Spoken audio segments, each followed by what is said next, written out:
Welcome to the Morphtastic podcast. Sit back, relax, and enjoy the episode. Everybody, we've got Levi here from Viddy's Pets, a good friend of ours. We're going to be asking him some questions, sort of an interview, hearing about his side of the hobby and how long. What's it been? 20 plus years, Lee? You've been working with animals? Yeah, nearly 30 years in a couple years or 30 years, yeah. Brilliant. So, to get this started, how did it all start, Lee? What made you come into reptiles, into the scene? How did it all start, really? Yeah, well, I was always had family pets as a youngster. And then I was 13 and I started work experience, and I was lucky enough that I was accepted by a very small zoo. And it just went on from there. My first job was at the same zoo. I volunteered every weekend after my first work experience. I was there every weekend. Couldn't get enough. And then when I left school, I carried on with college and stuff and started work there at the same time. And it just flourished from there. Yeah. And first off, it was the primates where I got into it. I wanted to work with primates and study primates. And then you have to have a 6-month break before you can work with primates. So I was shoved in the reptile house. And it was always part of my thing. I never stopped working in the reptile house after that. Yeah. It was always primates, my otters, my meerkats, my mongoose, and my reptile house. Yeah. And by the time I was 18, I was head reptile keeper. Jesus. So he's obviously good at what you did for them. Yeah. That's quite young. That's quite young to be put in charge of something like that. Do you know what I mean? That's so. Yeah, it was me and the other head reptile keeper, Paul, who'd been there many years, and then just the people that would come and join us and help, really. Yeah. But yeah, we were the 2 head reptile keepers, and just an honour, an absolute honour. That's it. Would you say being a keeper, a zookeeper in a way, did that sort of help you come into what you're doing now? Obviously, we all of us in the hobby share the same, love for pets. We're all sort of same. We all started off, looking in the garden, digging up for snails and worms. And we all started like that. We all had that in common. That's just the sort of people we are. But would you say the zookeeping, I'm pretty sure with the zookeeping, there's things you took from that you do now? Yeah. Makes definitely. sense? Yeah, definitely.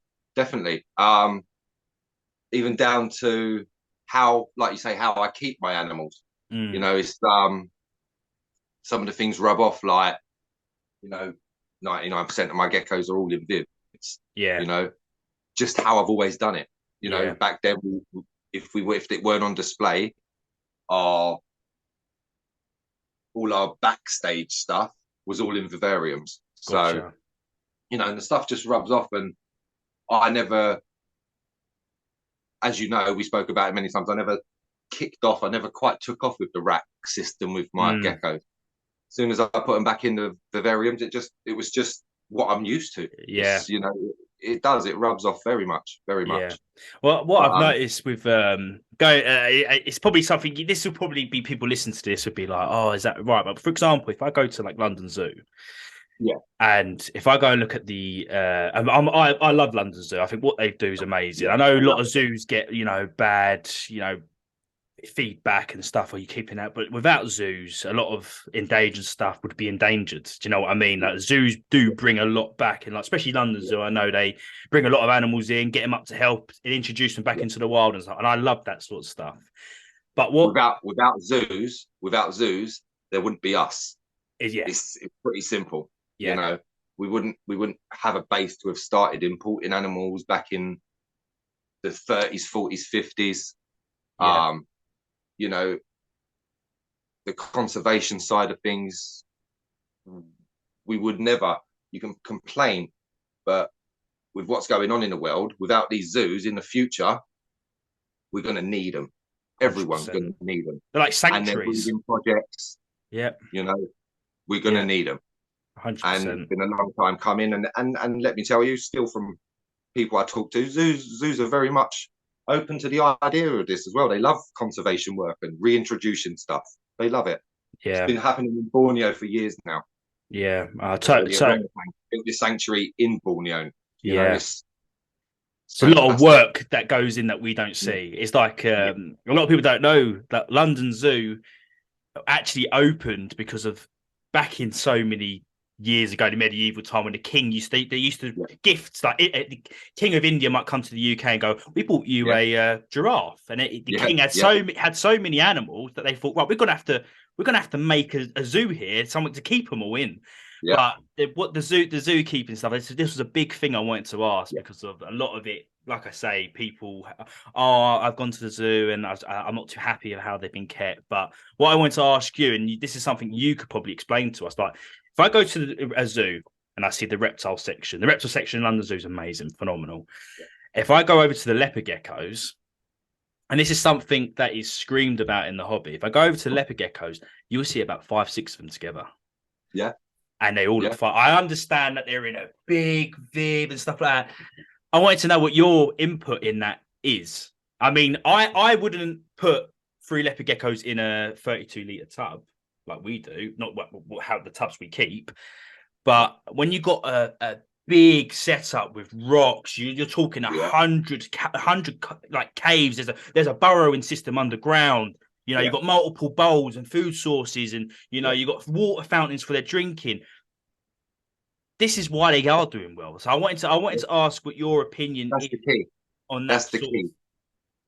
That's the key right there. Is the effort they put into making sure there's always enough space for these animals to avoid each other physically, from eye contact as well, because sometimes dominance can kick off just from eye contact.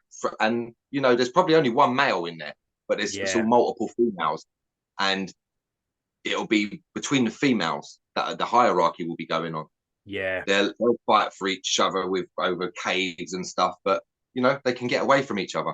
Yeah, the dominant one will push the younger one out. If there's nowhere for them to go, then they will fight.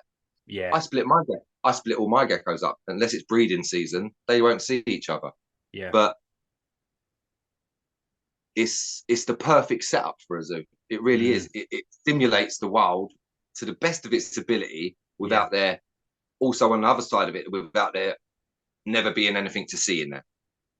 You know, they also have a job to do in the sense of there must be something to see, you know. And still, you go to zoos and sometimes there's nothing to see. yeah. You sit there for ages and you're looking into the corner thinking, where the hell is that snake? You're there for a good 10 minutes thinking, there's not a snake in there, but there is. But yeah, like you said with the dominance thing, that's a good thing. I've done my own sort of research in the past. I used to have a Ron Tremper take on how I used to keep geckos probably 5 years ago with the 3 females and the male. Yeah. And I do find that it's either you will get one dominant female. Yeah. It's whether the other females are going to tolerate that or not. Because I always find I had a small group and they all knew this one girl was the boss. But that group, that group worked. I could have kept them together if I wanted to, but I haven't now. I've got the space. And I've had other groups where you got 2 females are like, no, I'm dominant. And the other one's like, no, I'm dominant. And then it's just constant fight. They're a lot smarter than we make them out to be. They are a lot smarter than we make them out to be. Yeah. I just found that really interesting. Is that something you've seen as well? Do they selectively choose? They go, right, these are gone. But they're saying that, like you just said, space is a big thing. These geckos, if they do have a ruck, they can run away. They can go and hide. Yeah. That's the thing. With these small spaces we have them in, if one of them's not happy, where do they go? Yeah. Back in that one cave they both share. Do you know what I mean? Exactly. Yeah, exactly. To pull it off, it has to be quite an expansive space, just to be able to have the amount of caves it takes. But going back to the dominance thing, I've seen it multiple times. Back in the day, and I'm going back to when we used to breed multiple normals because there weren't much else around when it comes to morphs or, genetics other than normals. And we'd have blue bins that would slide in our reptile house out the back. And they were like 5 foot long by about 2 foot wide, and it'd have one male in and anything up to 5, 6, 7 females. Because remember, at the time, we're going back 20 plus years, and we're all still learning as well at the time. And, you know, like you say, we're going off of articles and books that we're reading from people like Ron. Thank God for Ron, you know, great. But, you know, we would regularly see a dominant female. And it would be, the other females would just be, I think it would be not just always size. I think it's about their character as well. If that female is a tetchy female and the others are quite laid back, they're just going to be like, let's avoid her when she's losing it. She will become the dominant one. She'll push them out of caves, but that's the key to the, as you say, the multiple caves, the multiple food bowls, and everything else. You have to go that way. Multiple heat sources. It's like everything's times 3, 4, 5. So that's why it is able to work with things like monitors and stuff like that. Is it different with? I know you like a monitor. I remember you saying to me, you said, George, if I had space, I had my own zoo, I would have the dinosaurs in there. You like all that. I love monitor lizards. But you always said I love monitors. Yeah, specifically my rock monitors. Love them. Yeah, love them. Yeah. Again, I've seen it multiple times in zoos where you can keep groups of them. Yeah. They will. They're, instead of using their mouth, I always found monitor lizards would rather use their tail than exert energy in tearing anything up other than its prey and its food. You know, they've got to have a real dislike for each other to, you know, or their dominance again would clash, and it would be this is my space and I'm not leaving it, so I'll fight for it. Yeah, but it's a very, very rare thing that happens, and again, I've never witnessed it where it's caused horrific damage. You know, their skin's like armor. Monitor lizard, the monitor lizards I all worked with, especially the rock monitors, like armors, like an armored suit, absolutely fantastic. And usually find, even as a zookeeper being around them all the time, if you're there to react, it's usually finished before you can open the door and get in the enclosure. But again, even breeding is like, it's all structured dominance. Do you know what I mean? It's all, you can watch it and know there's not an issue, you know? And again, monitors are super smart animals. They're like dogs, I've been told. They're like dogs. They will play you. My boss monitors, my rock monitors, they were just savannah monitors. They were just like, they were like having a Yorkshire Terrier or something. No different, you know. Stick train them, absolutely fantastic animals. The good thing as well with obviously working in the zoo and stuff is you've got all these other people around you with their opinions. So that's something we lack in the hobby. We lack having. It's really nice to have a small group of friends, for example. So with the zookeeping, if I'm assuming you guys get together and you say, right, we think this female will work well here, and you got a group of you with a vast knowledge in that as well. With like the breeding side of things in the zookeeping, I know this is going back probably quite a while. I was probably pooing in a nappy when you was in the zoo. Did they use things like racking systems and things? I know you said you used to use like a big bin. Was that like their racking system? Do you use like racks and things like that? Yeah, no, there was big racks. Yeah, there was, like, back in the day, they were huge, like especially for, like, we had a couple of burn projects and stuff like that, and they were like huge pull-out bins. They looked like small tubs. They were like this wide. Yeah, but like 8 foot long, 9 foot long, by like 4 or 5 foot in depth, you know what I mean? Again, you'd only keep one snake in there outside of breeding season, you know? Yeah. Breeding season, you'd put a male in. But they were very, very expensive back then, because it was usually all homemade, handmade, or like a zoo, you do usually have like, you'd hire someone and you'd be like, just, can you build this design for me? And then we'd slide our bins in it that we'd buy. But and you could buy like the big builder bins. You build your racks around a big, like they'd mix like, they were like tubs like this, and they're really long, and they're like paddling pool tubs, some of them. Or you could get some stuff in over from Europe sometimes back in the day, and America, if you were lucky enough, and they'd have like perspex panel in them as well, so you had like a window to see. Okay, so it was literally like a setup. Yeah. The truth with tubs and stuff is it's just the easiness of cleaning them out and everything. So if you're able to get them with a glass screen in them, I've seen some racks nowadays that like they've got UV and stuff in it. It's crazy how you see like how racks they're just as good as vivariums now. But yeah, it's good to think back then, all that time. They were still providing that, because I'm a young guy, so when someone says to me, explain what you think a zoo will be in 20 years ago, I think they probably got them all running around together in the back, because that's what we don't see. We don't see what goes on at the back. Do you know what I mean? So it's always nice to hear. And also, I've spoken to you many times. It's probably things you've picked up in the zookeeping days, because of, you see all these chemicals and stuff. Let's say, for example, you got mites on an animal or a snake or something. You Google it, and there's so many different brands and stuff like that. But there's home remedies that you probably learned from the zoo days. That you've probably took on into your own collection now, and it's worked for you. Yeah, without a doubt.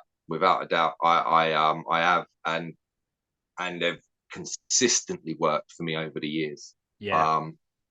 Thankfully, I'm a big believer in quarantining every animal that you buy, regardless who you buy it from. Unless it's someone like us. I know your collection. I know Jay's collection. I know. I've seen your collection. It's immaculate. So I know, because we're personal. I can trust that. So I know a couple of weeks in quarantine, then it can move into my room. Anyone outside of that circle that you don't know and you don't trust, or you ain't got access to seeing their collection on the regular, you should do a long quarantining system. That's one thing I picked up from the zoo. And if you can do that, you can halt it straight away, especially if you can keep that animal in a different room. Let's say you do it in your own house, like most of us do. You must do it take it to a different room. It's only 1, 2, 3 animals. You put them in tubs. It's for a short period most of the time. If there's a problem, you can nip it in the butt because it's in that room. It's only going to stay with either that one animal or within that quarantine section. Away from your main collection. That's something we should all be doing a lot more. Like I know you. I've known Lee. We were just talking. Lee's probably one of the main reasons why I do what I do, because of, I remember I was on Facebook and I think I put a post out. I said I saw something called a rainwater, and I was like, oh, it was the name. When you're new, when you see something like a name, you thought, oh, that sounds nice and it looks nice. I want it. And I put a post out. Has anyone got any rainwaters for sale? And I just got a load of grief. You don't know what you're doing. This was at the time I didn't know what I was doing. And I remember you popped up as like, look, mate, ignore all that. If you ever need advice, you can always pop up to me. I also like my rainwaters. And ever since then, we've just been mates. So I've known you. I've put it this way: your daughter's in secondary school. When I first met her, she was like a baby, pretty much. How old is she now? She's nearly 12 now. 12. So I've known you 6-7 years. So yeah, that's crazy. So I've picked up animals with you. So what I was getting at. Sometimes I get a bit off track. I've picked up animals with you, and there's one thing I know is like you said, as long as it's like, if I buy a gecko from Jay, I go around Jay's all the time. I see his collection. I know what he does. I know how he cleans out. I know he disinfects his tongs and stuff like that. So the quarantine side of things, I might not have to do as long as somebody I don't know. But one thing I know with you, Lee, is you always quarantine. And it's something that always should be done, because of, if there is an issue, you can nip it in the bud straight away. Away. With geckos, the first one we sort of keep an eye out for is the stalls. If the stall's runny and stuff like that, well, it could be something like parasites, it could be some other underlying issue. So that's something you can nip in the bud, and it's something that should be done a lot more. A lot of the time when people's collections fail, it's probably due to someone getting an animal, whacking it in. It could be something simple like you bought a male, you paired it to 3 females, and you didn't know that male's got pinworms. The next thing you know, pinworms are everywhere. So that's one thing I will say about what you do. And as I know of all your animals, you've had the whole time I've known you, Leos, Cresties, Royals, you've had a whole ton of fish. You always stick to your quarantine, and your tubs are immaculate, mate. Thank you, mate. Thank you. Well, you know, like I'm a big believer in what people say about, oh, you know, scent in their tubs. And that's with geckos as well. I've seen geckos scent their tubs. They rub out over everything. Males will rub over everything. Yeah. And the same with pythons. They'll do the same. They'll scent their tub, whether it's with urarites or feces, whatever way they'll scent their tubs. But don't give you an excuse to keep it dirty. We don't give their sensory systems, and again, this is stuff I've studied from the zoo, we don't give their sensory systems enough respect. Yeah. You can clean it and they can still smell themselves. Gotcha, yeah. So, you know, as long as it's clean, you'll be good. You can carry on, you know. Sometimes cleanliness is used or scenting is used, keeping something is used for an excuse not to clean stuff, I think. That's why I like to, one of the main reasons why I like to quarantine, because you never know how someone 100% is unless you're really close with certain breeders, you know.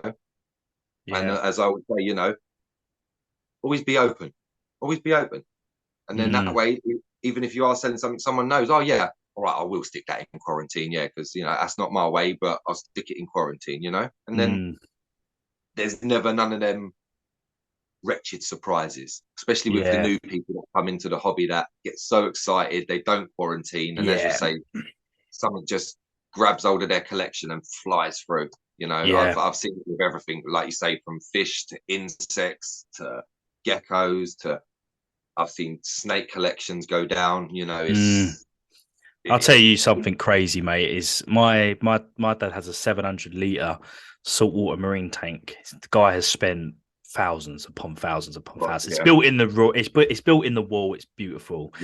All the corals, torch corals. I've seen all the hammerheads. That's it. Yeah. One year he bought a load of hermit crabs, something simple, something like hermit crabs from an online store, and it was like a one-off for him. He just thought, I'm going to whack them. It was like they've been in transport, they're freezing cold. I'm just going to whack them in the tank. A few days later, all these polyps are falling off the rock. He's thinking, what the hell's going on here? All the fish were sort of like, all right. Anyway, it was something they put in the water that killed like a parasite that was in invertebrates. Right, and what that done is it just bleached all corals, everything was bleached. Everything was bleached. And it was something simple. If he would have got that bag of hermit crabs and put them over in the sink with a net and just poured the water out and then poured the crabs in, would have been fine. Yeah. There's something as simple as that. It's like going back to reptiles. There's a podcast called Strength in Leos, and he just done a recent with about I know Strength in Leos. My bad. About what was it? Crypto. And it was basically all reptiles or geckos. They'll talk about leopard geckos in Pacific. All leopard geckos have crypto. It just pops up when they're stressed or if they're over in, like, for example, if you've got a mealworm that crawls out of its bowl. This is why I always say to people, try and have mealworm-proof bowls or tongue feed, or don't have your mealworms running around your tubs, because what they do is they eat the shit, and then that gecko eats that mealworm, and it's constantly putting the bad stuff back into it. That's what normally causes the main parasite issues, is, you know, constantly digestion, because we all got parasites. Every reptile has parasites. Every reptile has parasites. One thing, that's why outside of bioactive, and I have a bioactive behind me, I will not use anything other, especially with insect eaters, than springtails for cleanup to help, or at least help. Because springtails, they're not interested in eating, especially the Leos. It's not sustainable for them. They won't even touch the springtail. I won't put no isopods in there, because if they start eating it again, the crypto can spread via them eating the feces from the gecko. And I just refuse to do the whole cleanup crew thing. I'd rather I am the cleanup crew. Yeah. That's why, I'm the cleanup crew. That's my duty to these animals that I've spent so many years and time in to give them, is the best health I can. That's my duty to these animals, is to treat them with the respect they deserve. I like what you just said there. Something I didn't actually really think about, because if I've had bioactives with isopods, and the gecko, like the crested gecko or something, they will eat the isopod. And this is something we don't think about.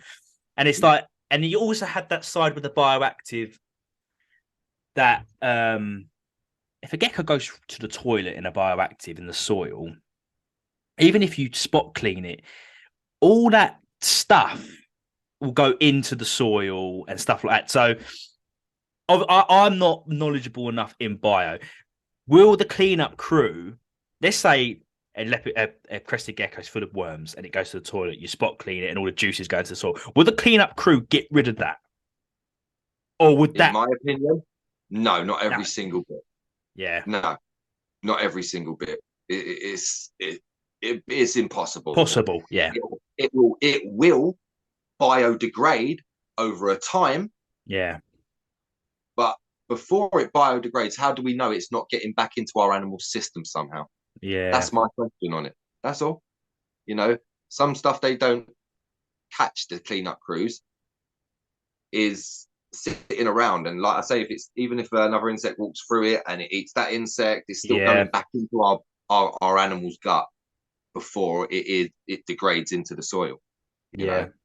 That's I see it a lot. I'm not, I'm always somebody, if something works for you, then it don't fix something that's not broken. But we are seeing a lot more, racking systems that are bio with leopard geckos.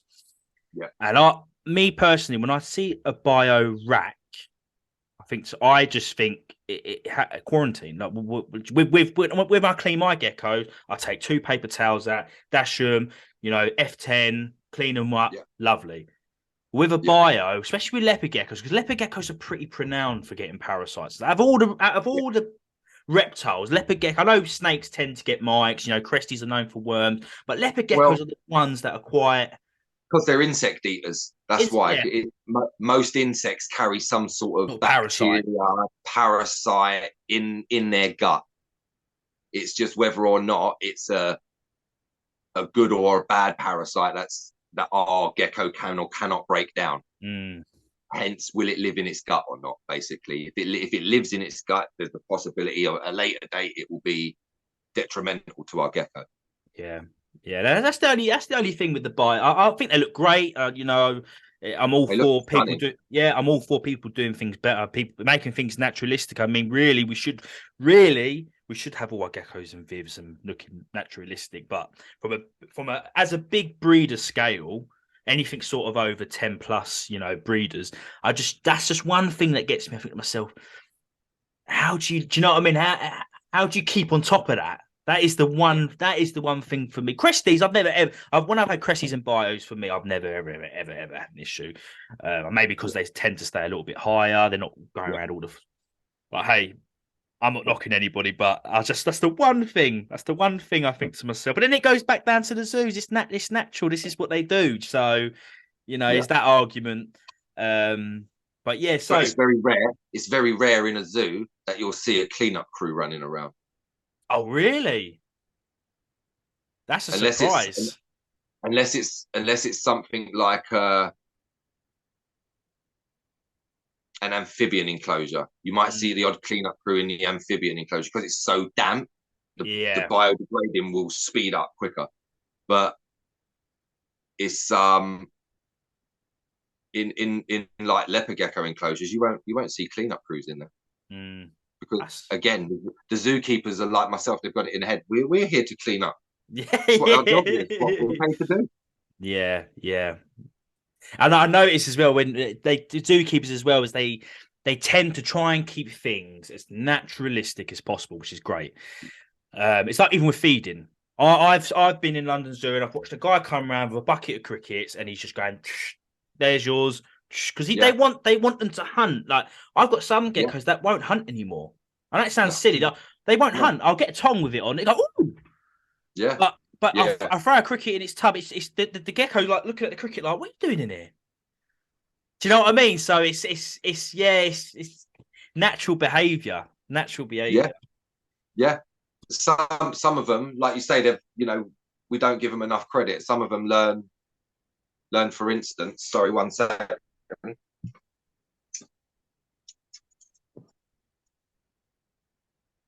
Blue. They can see blue. Really?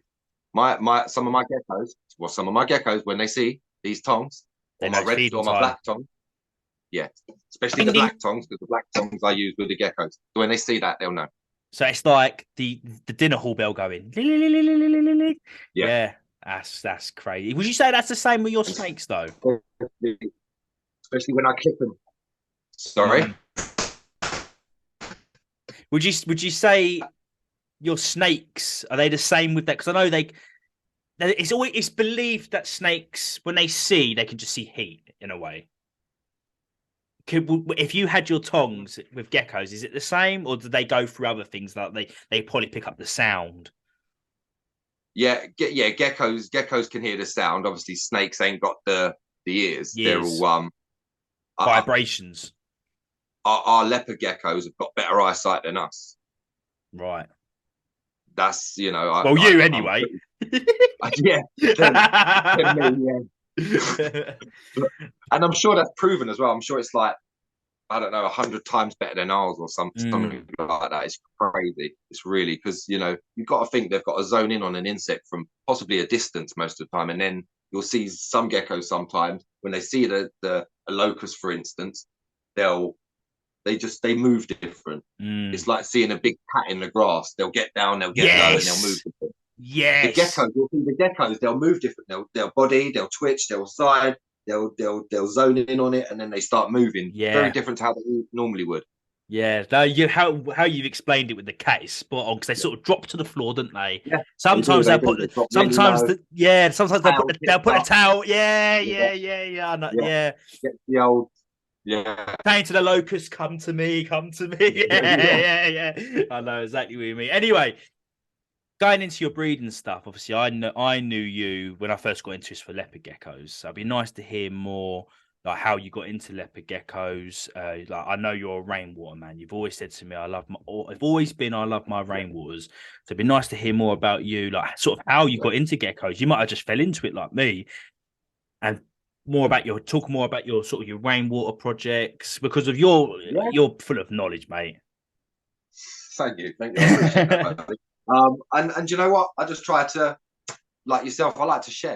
I like to share. If someone's like you, I just like to share. But with the geckos, it started with a zoo. We didn't really. After I started, our display up front sort of dropped off for another species.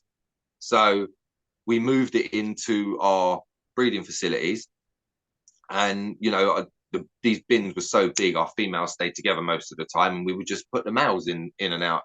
And they'd have their own enclosures, and we'd change them around through the breeding season. And I was just fascinated with them. Always just fascinated with leopard gecko, especially the original leopard gecko morph, the normal, as you would say, the wild type.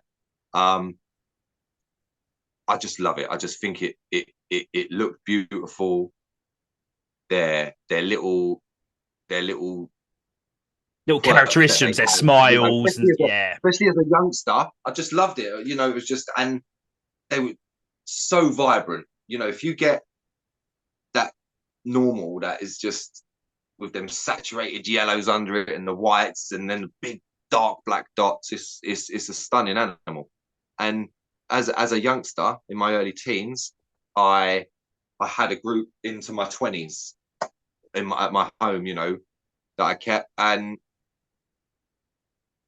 it just went from there. And then when the morphs really started taking off, and I started pulling away from working with either zoos or big industries like a pet shop or wholesalers, I started to look at these morphs and look into them, and because I knew all about the basic genetics and what everyone calls codoms, incomplete dominants, do the same thing, recessives, dominant genes.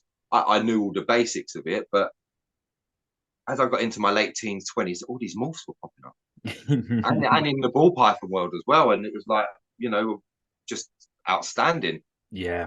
And then the rainwater gene, which was first introduced to me as the Las Vegas gene. If I remember rightly, I'm sure it was first named as the Las Vegas gene, and I just fell in love with it. Yeah. It was a bit different to the Trempers. The radars turned up and they're stunning, but it was just different. It just sat different with me, the rainwater. And I'm lucky enough that I've got this line, and I like it. It's a little, I call it the cute line, because they're tiny. The whole line stays tiny. And I've got an old Tremper. He's 14 now, 13, 14 years old now. Bloody hell. He looks like something out of Steptoe and Son now, though. He's so old. I think he's the only animal in this house that probably looks worse than me. Yeah. Yeah, I just love rainwaters. I just think that they're just stunning, and I love this line that I've got, how small they stay. Yeah, but do you find, I haven't worked with rainwater massively. I've only ever had one season, and I've realised it's not quite for me, rainwater. Still absolutely stunning, still absolutely beautiful, and I admire them, especially. I will be totally honest, when you breed in rainwaters, you have to have great patience. Yes, this is exactly what I was gonna say to you, is they tend to stay small, and they do have, I wouldn't say they have difficulties breeding, but it seems to be a bit of a problem with the eggs developing, not developing eggs, but like producing eggs, numbers. You'll see someone, there's so many lines of rainwaters now. The rainwater game is amazing. Some of the colours, people are finally getting into them. Even yourself, you're starting to get these, violet colours coming in. But you do see, I've got one egg this season from her. I've got 2 eggs from rainwater. Do you don't ever really. I'm not saying there isn't. I'm pretty sure there is. I've been honest with you over the years. That's happened to me on multiple occasions. Yeah. And for a really heartbreaking learning curve, I've lost females as well. You hit the whole 2-year period, and there's some females that I've had that have never got over 48 grams. Yeah, that's a good size for a rainwater. Yeah, I was going to say, in this line of rainwaters, that's a fantastic size female. And for me, I like to breed them, my females, as we've spoke about before in the past, closer to the 3-year age gap, and I find that they just seem a lot more weathered, and they're a lot more able just to go through it. You've done your due diligence as a breeder, and you've fed them right, you've brought them up right, and it's just, they seem just to handle the whole process of breeding. They've matured. And it's not even the actual breeding. The breeding, they deal with it like any other female leopard gecko. It's literally just the whole egg laying, because the eggs ain't a different size. Most of the time they're a little bit smaller. This line of they're a little bit smaller than the Tremper eggs I've had in the past. But they're normal size for what the baby comes out of them. And it's just, sometimes I just think the females, where everything else is also on the smaller size, or their organs are on the smaller size, it's just hard for some of the females. So you do, as a breeder as well, you have to be very selective on what females you choose to breed. And again, this all goes back to making sure your incubator's on point and stuff like that. You've got to give these animals that we're all breeding, you've got to give them the best start, and that starts in the incubator. When you put them eggs first in that incubator, we are duty bound to make sure that temperature is what them eggs need to be. Within that range that we all use. Also, the feed, even feeding your females, is getting that calcium in them and stuff like that. I always say this because I get people that said, "Oh, I don't know why, but I've hatched a gecko with MBD." And it's not normally because of you haven't supplemented that animal, but I always find the last eggs of the season, it's like the female has used the last of her I was calciums, going to say, I and bet that you it's the last and eggs of the yeah, season. and that egg is her very last reserves, and then unfortunately the baby has suffered from it. I don't know whether you've experienced that, but I've definitely experienced it, especially with the numbers I have. Yeah, exactly. I know people that have. I haven't experienced that. I've experienced similar things where it's the last eggs of the season, and there's as much calcium as you put in these females, so there's just not enough calcium to solidify the shell on them eggs, and it's just like there's pink patches missing in it, and it just never goes full term, or the baby dies, or drowns in the egg, whatever happens, very late on. So the egg ends up going bad essentially. But I have, especially with the last of the eggs. Do you know what I mean? But I'd rather my female lay a crappy egg than her put everything into that last egg and it affect her health. Affects her, so, that I always look at it that side. Yeah, you always got to think about your breeders. A lot of people don't think about their breeders. People are like, just want them eggs, just want them eggs. No, you want your female. No, first and foremost, it's the breeders. You want your girl. The worst case, if you get a crappy egg from her and it's fertile, you can freeze it. Your female's alive. That egg is just an embryo. It's not a living. That's what I try and say to people. It hasn't got it's got a heartbeat, but it hasn't got feelings, hasn't got anything yet. So you can freeze that egg, and then that there's no harm done, nothing. Look after your female, poor girl. Yeah. I mean, it's like, go on, Lee. No, I agree with you. It all starts there. Your eggs, you can ask for all the eggs in the world, but they may go bad and after 30 days. Yeah. They may go bad after 2 days. They may go bad the day before they're supposed to hatch. In your book. Yeah. I always find now, over the years, I can sort of tell when they're going to go bad. They go like they'll be absolutely fine, like structure wise. I start seeing like a pink on the shell, and I'm like, that's not going to live. Yeah. You can sort of, I can tell now, and they start to smell, even though they look good. You start to, if you open that tub and you incubate, you just get that. Way to explain, smell, This way to explain, it's a bit fishy. Yes, not eggy, it's like fishy. So now, and this goes. I know you've had crested geckos as well, and there's been advice I've had from you that I've even researched myself and been blown my mind. Put it this way, people don't look at crested geckos' diet enough. I'm not a big crested gecko guy, right? I've tried to work with them a couple of times. It's just not for me. Yeah. It's not for me. Yeah. And I do tend to see a lot of people just constantly give them Pangea, all that stuff, which is great. It's good for them. Yeah. It's fantastic. Naturally, in the wild, they eat a lot of moths. Yeah. If you search New Caledonia of a night vision, the whole sky is all moths. And I tell you something, I tested it myself and it's worked. And I had a phone call with Jay today. He said, I've got a baby crested gecko. It's not really eating. I went to him, you got any waxworm moths? Yeah. He went, I've got a bunch here. Well, I'll give that. Told him, he gave it a try. I said, I've actually Googled it. Their main diet is moths. That's why you probably find a lot of the time when you get baby cresties and you're starting to get them to feed live and you give them crickets, they're not really interested at first. You sort of got to force them on it. Once they taste it, like, oh, that's lovely, I'm gonna have more of them. Yeah, once you get them going, it's just getting them going. Anyway, Jay put 2 moths in. He went, oh my god, this gecko has just torn these moths open. Obviously, they're waxworm moths, so you can't feed them too many. But you got stuff like silkworms; they make moths. Yeah. So it's just crazy when you look past the hobby side of things, when you start doing your actual research. Just something simple like what's leopard gecko? What's the most common insect in Pakistan? And then you'll find something like that's probably the leopard gecko's main source of food. Definitely not a dubia roach, that's for sure. Yeah.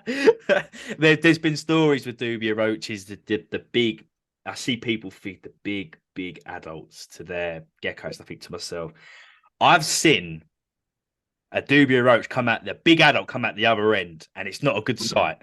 No, it's not. It's because it's a cockroach. It's that they're known to withstand a bomb. Their shell. Yeah, a leopard gecko has great trouble digesting. I think I'm not sure. Someone will probably write it in the thingies eventually, but their carapace or whatever it is, the helmet of their head is so hard. It is literally like an army helmet, you know. And leopard geckos have great trouble digesting that. I've seen it come out of the back of many leopard geckos. Yeah. It cuts them up. It's not a good. Yeah. It's not a good. Yeah, blood in the stools. I just, you know me. I tried dubia roaches, and it weren't for me. Yeah, it weren't for me. I do hear. I hear people. I have fed dubia roaches, but I don't scream. Everyone go and get dubia roaches like some people do. Oh no, they're a dirty bug, aren't they? I wouldn't say don't do it if it works for you. I always say that to people. If it works for you and your animals are healthy, then carry on doing what you're doing. Yeah, you know, don't berate someone just because they're not doing what you're doing. You know, as long as their animals are healthy, it's just keep doing. Yeah, it's just me sharing advice. Yeah, I agree with you, mate. I mean, a lot of the times, a lot of the factories or whatever you want to call them, facilities that produce dubia roaches, they're mainly on a dog food diet. Yeah. So when you getting them and you're giving it to your leopard geckos and stuff with its gut for the dog food, it's too much protein in the end, and it causes problems. And you think about it, I've had a colony of dubia roaches. I've watched what they do. The babies eat the shit. Yeah, their babies eat the waste from the adults, the leftover carrot, the drop-ins. I've even seen them eat egg cartons. For God's sake. Yeah. You know, that's the only thing. I know mealworms and stuff could do that, but generally, if you've got a mealworm farm, you don't put egg crates and stuff like that into mealworms. No. But dubia roaches, they're a dirty bug. I'm not saying don't feed dubias. I know a lot of people have success. I'd advise if you get dubias, when you get them, don't feed them straight away. Give them 24, 48 hours. Let them clear out whatever they got in them. Then introduce some carrots, some kale, some squash, all that stuff. That's just my advice to everybody because of. In a little tip that I've always used, my insects down to my mealworms, my locusts. If there's ever going to be a break where there's no food in there for them to eat, I always make sure they're on sawdust. Right. Okay. Because sawdust, they can chew. Mm-hmm. It can be softened. It will break down like a plant. It is a plant. Yeah. So it will break down like food. So if they do eat it and it does go through your gecko or your other animals that eat insects, it's not going to be detrimental to their health. Yeah. It's just another natural. Yeah. It's like feeding your locust or your mealworms a coarse vegetable. You know. Yeah. It's no different, and they're more likely to eat that if you've not in that gap between feeding them. They're more likely to eat something like that than eat their own poo. Yeah. Gotcha. That's just something that I've always used, and it's always paid work for you. Yeah, brilliant. Would you say that's what sort of going back to the zoo stuff? Is that sort of something they did in the zoo? Is that something you picked up in the zoo? What do they do? Yeah. I can imagine they get bulk. They'd probably get like rhinos. They're like build a rhino tub. It's 50-litre tubs you mix plaster in, them full of mealworms and stuff like that. Yeah. So we used to use like I think it was 3,000 crickets every 3 or 4 days. Yeah, and that was without mealworms and all the other little treats we get. We'd use locusts as well, just to vary the diet because that's also something I learned from the zoo. Vary their diet. Research properly and vary the diet. There's always some sort of locust type animal in most of these environments where they're from. Yeah, that's why I love locusts. And we all know they'll strip greens. You put greens in there and stuff like that, they'll strip it in hours and they're ready to go. They're a great sauce. They're a great sauce. Yeah, we're lucky in the I hear a lot of Americans go, "Oh, we wish we could feed ours locusts like you UKs," because of it. I know they get a lot of wild locusts in the USA, but they don't sell them because something to do about them being invasive or something like that. So it's like us it's like us with hornworms. We can't have hornworms because of if we release some, they could potentially live here and then strip our farms. Because Yeah. So I think the same with dubia roach in Canada. I think Canada have banned dubia roach last time I read up. yes, they did. They did, yeah. Because they can thrive and live there, and obviously it affects other animals and stuff. But would you say, Lee? And I'm finally going to get into it now. The ball pythons. I know you're a ball python guy. You got some stunning bits going. I've seen them. I don't know much about ball pythons, but I know what I see you've got is stunning. Would you say that with the leopard geckos? I always think, right, if there's anything else I could get into and do well, it would be ball pythons, because the leopard gecko gene, I know all genes are the same. Like in any animal, genes are the same. Dom, recessive, they all work exact same in all animals. Like, for example, if you get an albino elephant, two albino elephants, you put them together, you can Blue eyes. Sorry? Blue eyes is recessive. Blue eyes is recessive. Yes, yeah, exactly. It's interchangeable across every species. Yeah. It works the same. I always think if I got into something and do well, it'd probably be ball pythons, because they're quite similar with their geckos, their paint jobs and stuff like that. Even down to their care, caring and their heat. It's in that similar sort of parameters that you can keep them, and they'll thrive on that as well. Very, very, very, very similar. Would you say that? I know even when you balls deep into leopard geckos, you've always said to me, George, I'm going to get a monster collection of ball pythons one day. I'm telling you, Georgie, once I get a bit of money behind me, mate, I'm going to go all out with ball pythons. I remember you saying that to me. I'm going to go for it. And that's exactly what you did. But anywho, would you say the leopard geckos brought you into the Royals, or would you say it's just the Royals were always something you was going to do? Yeah, it was always in my mind.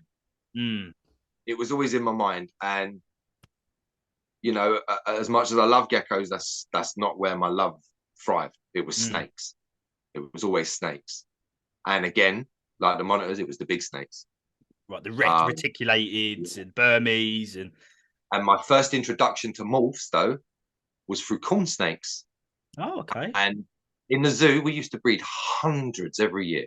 And it just fascinated me how you'd have all these different genetics popping up, you know, because again, in the zoo, we had an enclosure that had multiple males and females. So it was like when the eggs were hatching, it was just like, it was Christmas all over again. Like, we were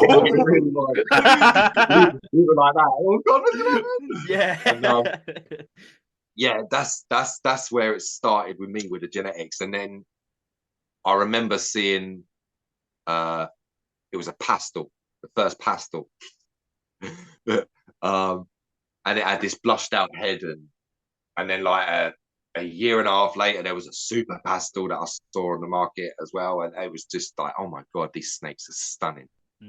And yeah, just always, it's always been in my mind. We had ball pythons in the zoo as well, so it was always on the husbandry side of it. I had that locked down. It was literally just I wanted to play with the morphs a little bit, you know.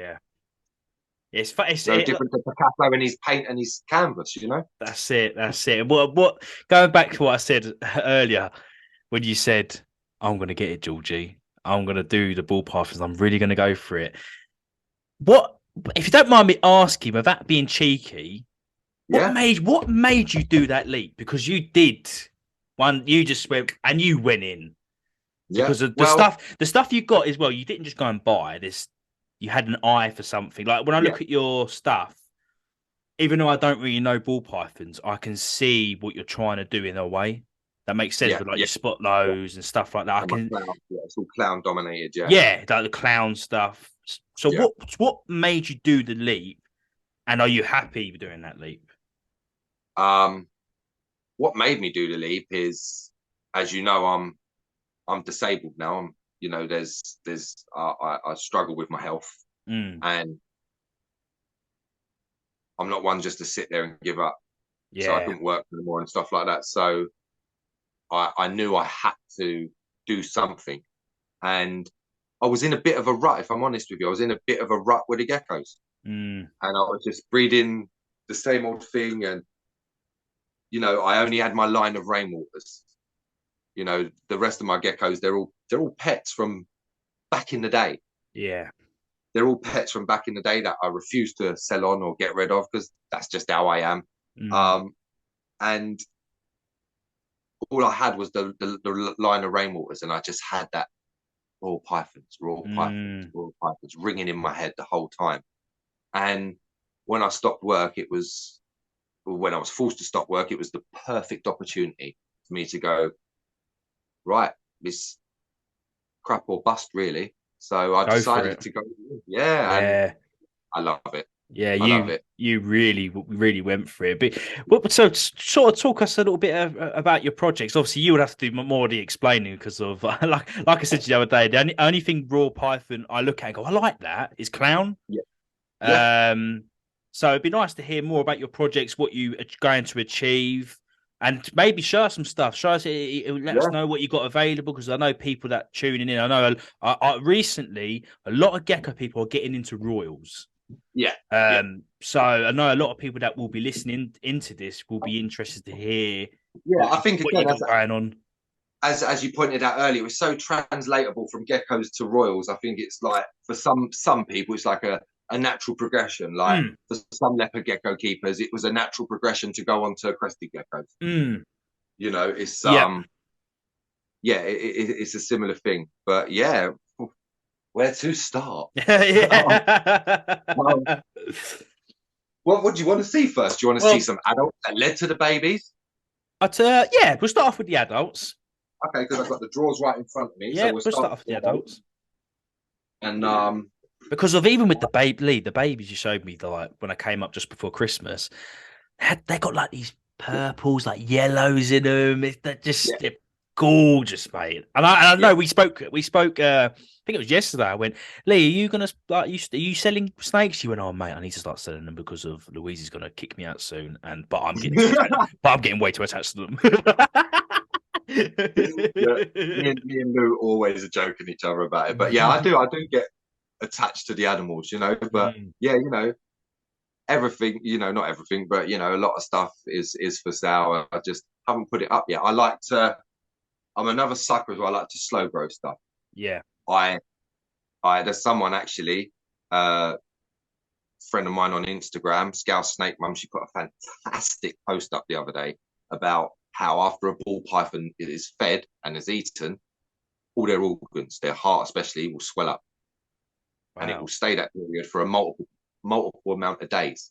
And we studied this back in the zoo as well. And we always come to the conclusion that it was healthier for the animal, in our opinion, from our studies.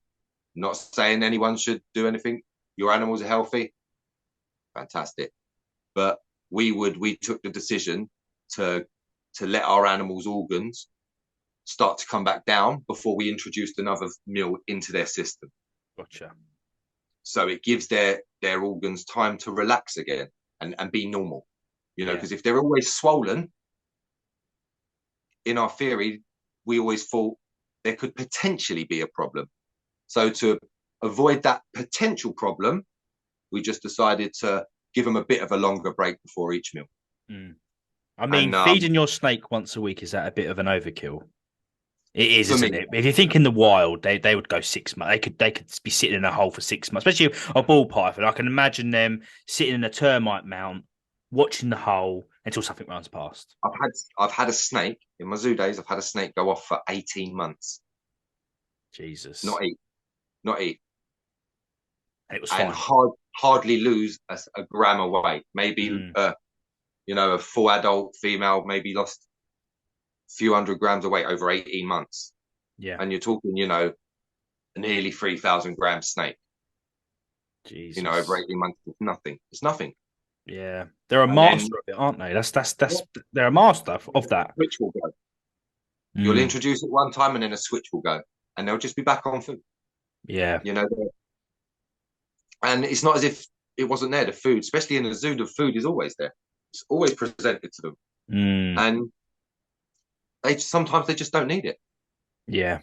They just don't need it. And like I say, in my opinion, I'd just rather give my animals the best chance in life. And I think, like I say, it's habit as well. It's what I learned in the zoo. So I do when they first start eating the babies, the first 2 weeks I'll give them 2 meals, and then after that, it'll be probably after every 9 days at the minimum.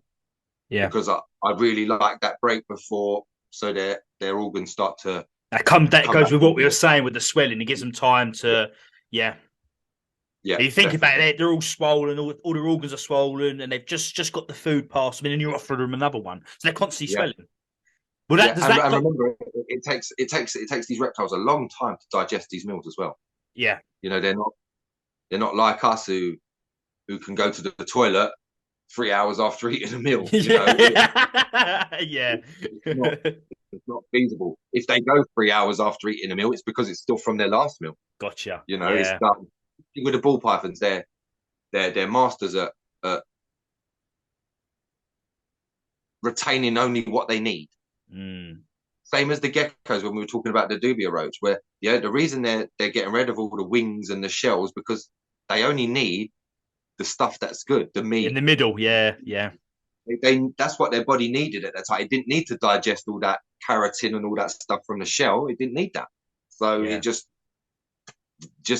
gets rid of it. Like that don't need. That's what bodies do, don't they? They don't need something. It just like let's get rid of that the quickest way possible. It's like when we have a curry. Yeah, I've seen like the ball pythons. I'll go clean them out, and there's a poo there, and there's a chicken leg sticking out of it. Yeah, skin on it, nails on it. It looks like it's just been chopped off the chicken. Yeah, but it's been in them for 2 weeks. Yeah, so I have heard that you will see beaks, teeth of a rat, nails, those sort of things. Not even stuff they can't, because they can actually digest all that. Right. Most of the time they don't, because it's the bone they don't need. They obviously didn't need that calcium that meal.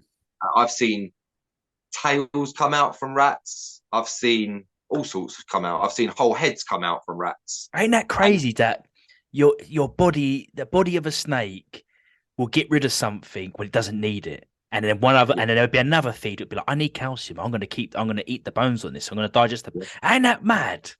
It's crazy.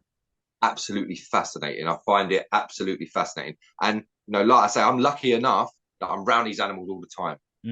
So I have the chance to get to see most of their circles in their feeding, their life cycle, their feeding cycles, their toilet cycles. I know some people are probably cringing, but the toilet cycles, everything just fascinates me because that's how we can learn and progress and stuff like that, by finding out what certain snakes need or what they don't need. Because like I say, it's all different from one meal to the next. You might find, I don't find it often, to tell you the truth, because of the way I feed. They digest 90% of what it is, and they don't have them huge poos, which look like some of them like humans. You go, no, that ain't a snake. He's even got a plait in it. As we would say here in the UK, oh my god, that was a Viking poo. Yeah. Do you know what? I never knew a snake can fart.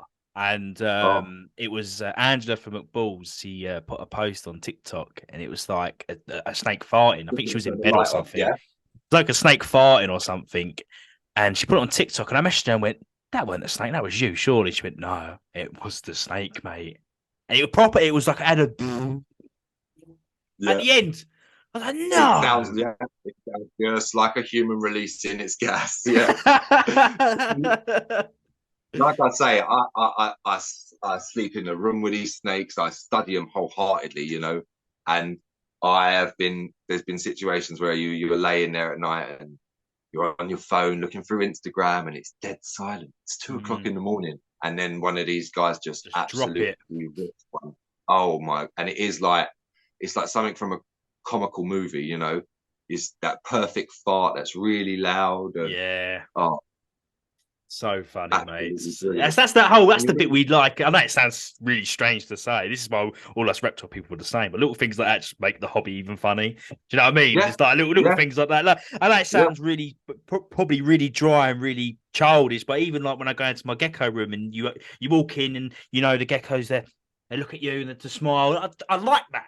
Yeah, you know what I mean? It's just it just warms my heart a little bit. I think, that's why I'm doing silly this. little That dirty little look, bastard is happy I'm here. My missus don't want me at home. Do you know what I mean? But show us some rules, mate. Show us some rules. Talk about some of your projects. I think people need to hear.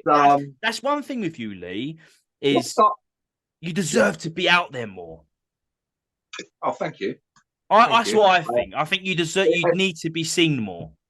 Yeah, part of that's my problem though, because I'm a very, I keep myself to myself. I don't like drama and all that sort of thing. I try to be as positive as possible.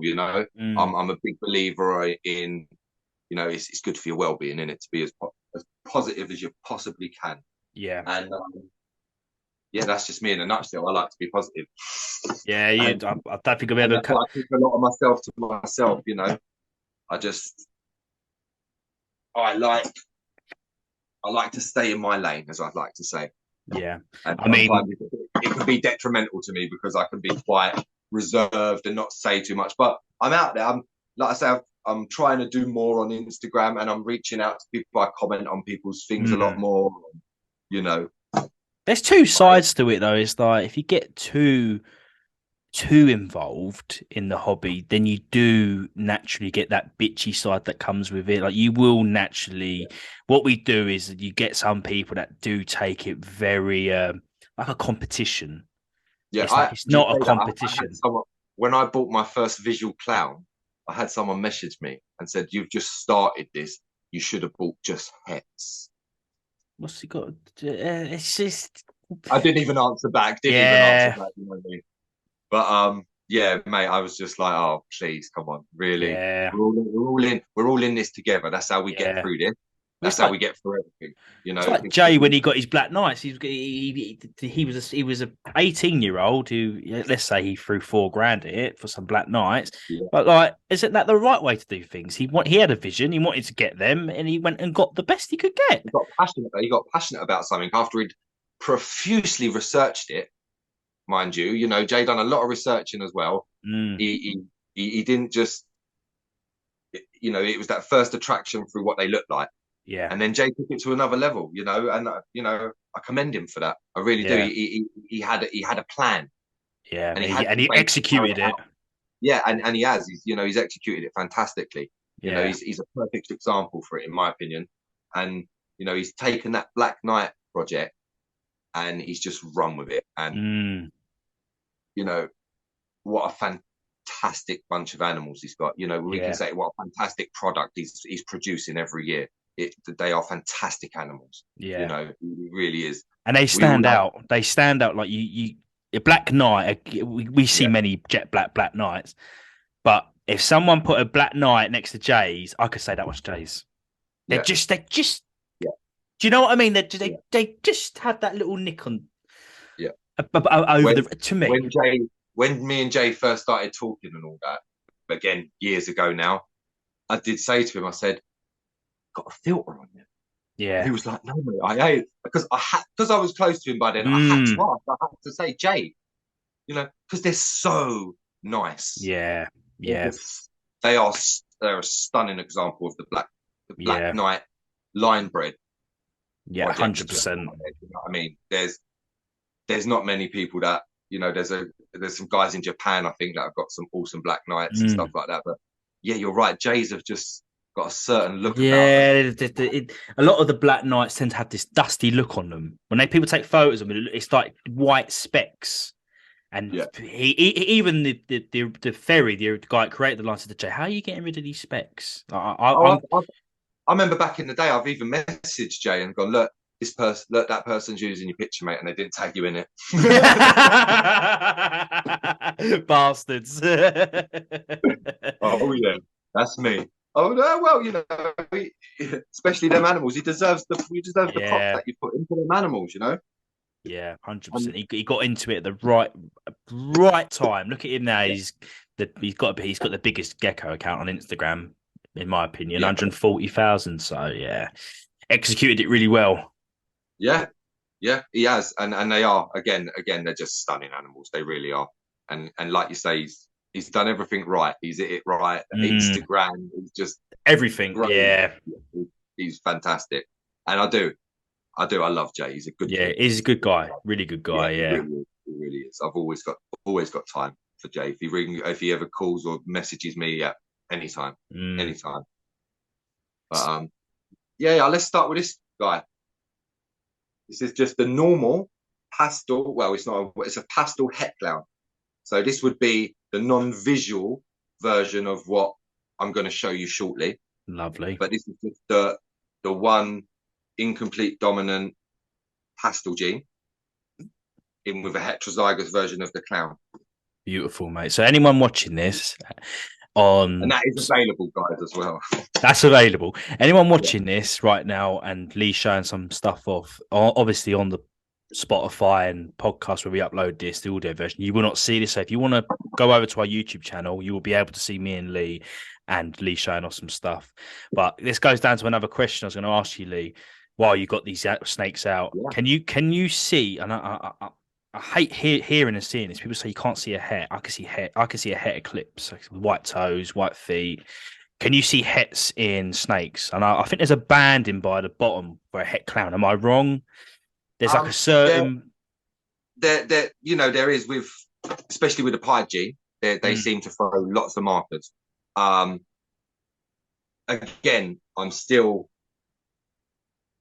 new to the gene side of it. I've only just like 4 years deep now in this, but you do start to see simple little things like most of the het clowns I've ever bred, they've got like this little white tip at the end of their tail. I always notice that white tip at the end of the tail. And again, you see it on a lot of other ball pythons. Yeah. That ain't het. But even this one, just a tiny little tip. It looks like it's just been dipped in paint. It's like an eclipse in leopard geckos. You get that little white tail tip. Yeah, exactly. And I do see certain traits, shall we say, with some of the hets. Yeah. I've got, hopefully, I've bought some possible het G-stripe stuff as well, and I believe that we're going to find out in the future that they might have some het markers as well. If there's not people out there already like people like Garrett DeMeyer, fantastic. Inspirational that man is. He's fantastic. And some of the stuff he's got, I'm sure people like him will be able to say more on the het marking stuff. But for me, I'm still looking and observing everything that I'm breeding. Yep. And I'm like I say, with the clown, I'm noticing simple things, but it's all an opinion at the moment. I haven't got enough meat in the market to say for fact, Yeah, but got you. One day it's definitely going there with the amount of people that are breeding now and everything else, and the amount of people that are taking notice of certain little things. We are going to see much more het markers, I do believe. And there's also, we're getting the genetic testing out now. I believe that's going to change the game. Yeah, I think that's going to come up exponentially. They're going to be able to not just do the yellow belly complex and lavender. It's going to be everything. Eventually, they'll put it across the board and say, send your snake skin in, and we'll be able to. That's crazy. Yeah, that's crazy. Yeah. Well, they can do it with everything in the yellow belly complex now, which is fantastic. That's mental. Imagine that in leopard geckos. It saves old fuzzies like me that go, well, we got to breed it out. We're finding I'm a big thing for that. I love that, though. I do like, the breeding it out and finding out whether that gene's in there. I do like that. But, as someone who's got so many snakes, it can also save a lot of hassle for years. As well. Unnecessary pairings for your females. Do you know what I mean? So it's good. It's good. We're definitely heading in the right direction in that. I think it's fantastic. Some of the work that's being done genetically with that is amazing. And, if it does take off properly, it will. The het marker thing that we were talking about, it will probably just always be a talking point. Yeah. Because it'll always just be, well, do you know what? I send the shed off. Yeah. No. And the more popular it becomes, and the more people send their sheds in to these people that can genetically test, it will affect the price hopefully in the future as well, and bring the price down. The more of us using the price down. Funny enough, you say, I was just going to ask you, is it feasible with probably what they're going to charge for it? I mean, like with leopard geckos, if we could do it in leopard geckos, really, it should take about 5 to 6 years to properly test out a gecko. Yeah. But in saying that, I know from listening out to other podcasts, Gary Orner, he was testing eclipse, and on the 100th egg, he hatched eclipse. So, like, you know what I mean? He at a point, he was like, well, this is eclipse free. It's like what I always tell you about my rainwater light. When I first bought the great grandmother to this line, she was marked up as being 66% het eclipse. Mm. And I also had a male that was floating in my project years ago that also was het eclipse. Yeah. And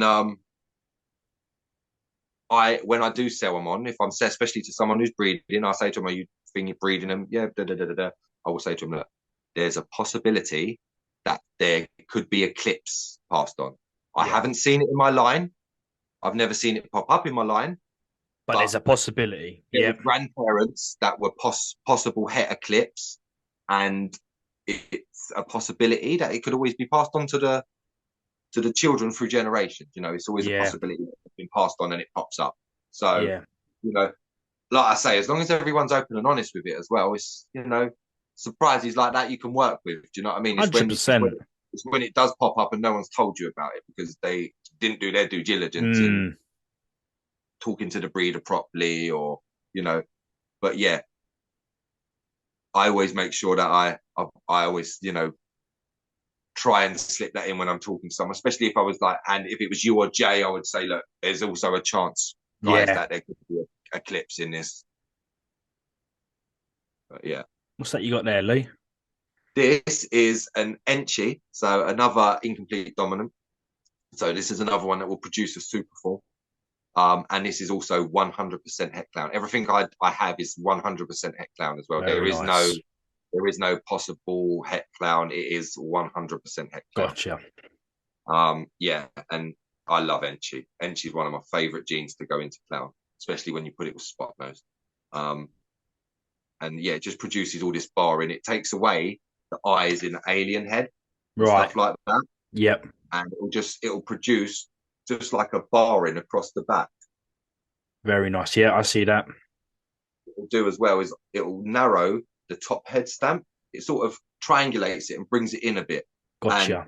And the super form, when you have a super form of Enchi, all that'll do will exaggerate that form even more. So the stamp will get more like an Indian arrowhead. The color gets so much lighter and it gets brighter and bolder. Wonderful super in the super version.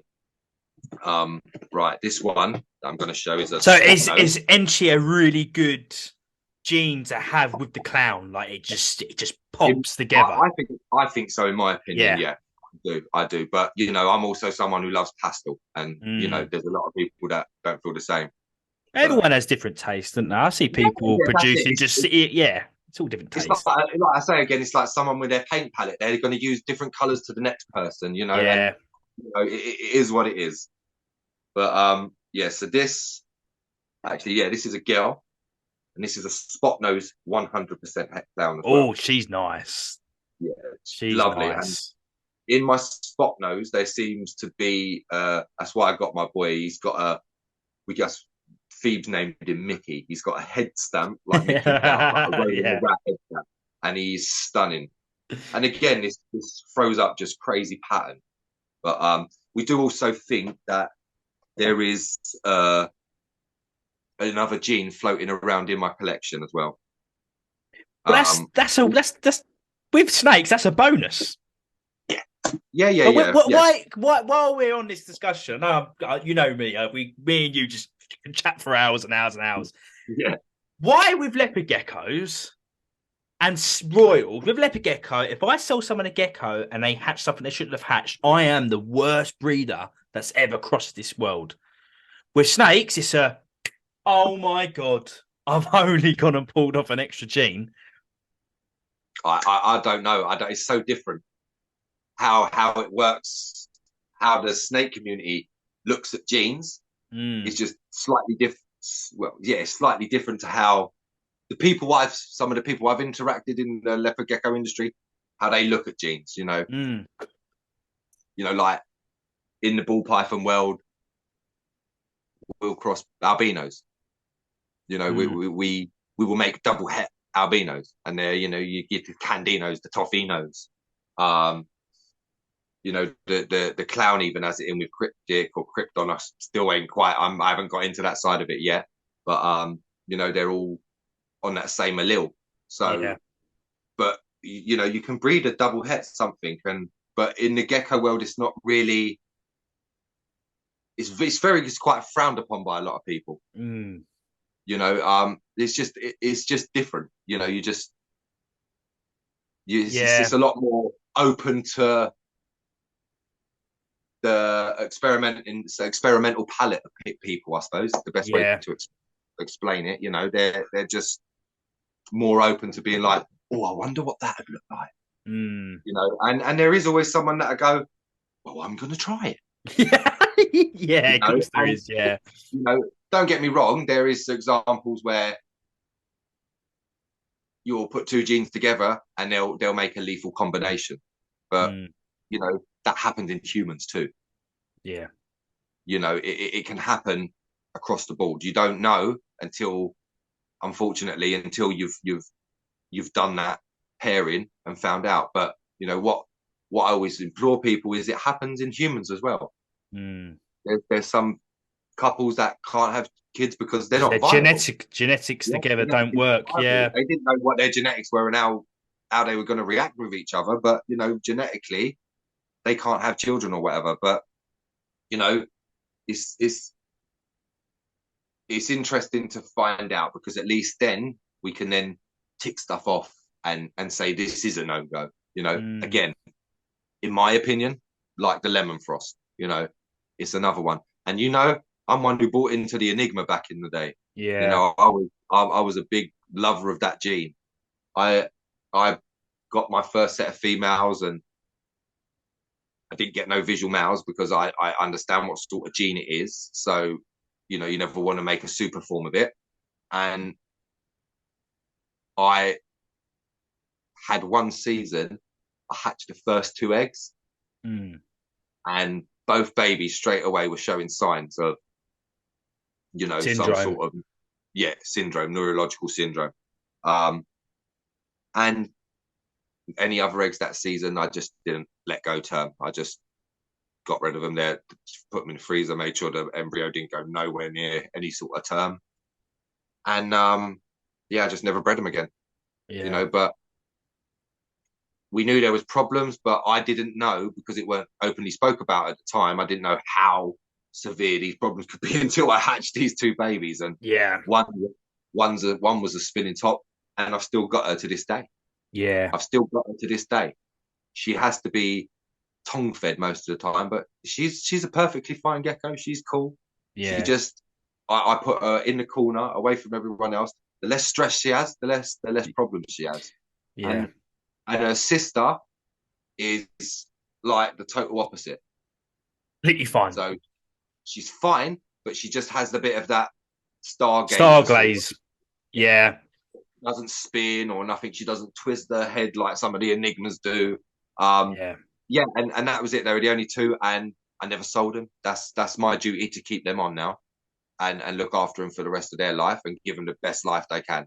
And, I learnt my lesson through that. And I now can only advise people that ever speak to me about breeding in that line, which not many people do now, to be honest with you. That what's the downside to it, But again, going back to what we were saying, we don't know until we cross them lines sometimes. Also, it's the big boys keeping it to themselves. It's like with Lemon Frost as a prime example. Before they got introduced to the public, and when we started finding the problems, you're telling me, and this is no discrimination, I'm a big fan of Steve Sky. Steve Sky is one of the breeders that I look up to. You're telling me he never saw an issue before they were released? They must have. What was it? 15 grand? The first Lemon Frost was sold for. It seemed like a coincidence that when they were released to the public, by the way, there's a problem with them. Do you get what I'm saying? The same with the Enigmas.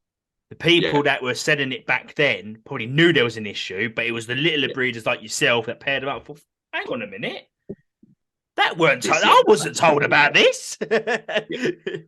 Yeah, you understand? Oh, well, when I was getting into it, it was labelled to me as, oh, you know, the Enigmas, they've got quirks about them. It's like, okay, what are you defining as a quirk? Though? Oh, you know, they look at you, they have a little bit of a stare at you and stuff like that, and. No, it was just a total more to experience. it to that. Yeah.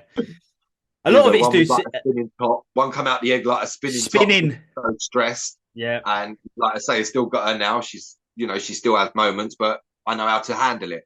And the other one was just a little bit of a gazer every now and again, but absolutely fine. Eats by herself, doesn't need anything really. Is it very similar to the spider gene, or is the spider gene a little bit different? Because I know with Enigma syndrome, I personally don't believe it, but you've heard Enigma syndrome free line. But I know for a fact, you cannot guarantee me that animal is not going to spin. It could take 10 years. It could be a certain trigger, bang, spinning. I saw a video, actually, thanks to Scott, you hooked me up with that one. I saw a video, and it was actually, again, I haven't researched this because I haven't got the spider gene. I ain't, because of the Enigma gene. It's just it sort of puts me on the back foot. So I'm like, but don't get me wrong. There's people out there that work with a spider gene and they produce absolutely stunning animals with no problem. Yeah, very little problem. You know. So, but what this video was going over, and I don't know even if this, and I can't remember the person's name who done the video. So I'm sorry if they ever come across this and I didn't mention their name because I can't remember what platform it was on. YouTube. I can't remember what handle they had, but they were doing research and they were saying about something to do with it's not or they don't think it's neurological with the ball python.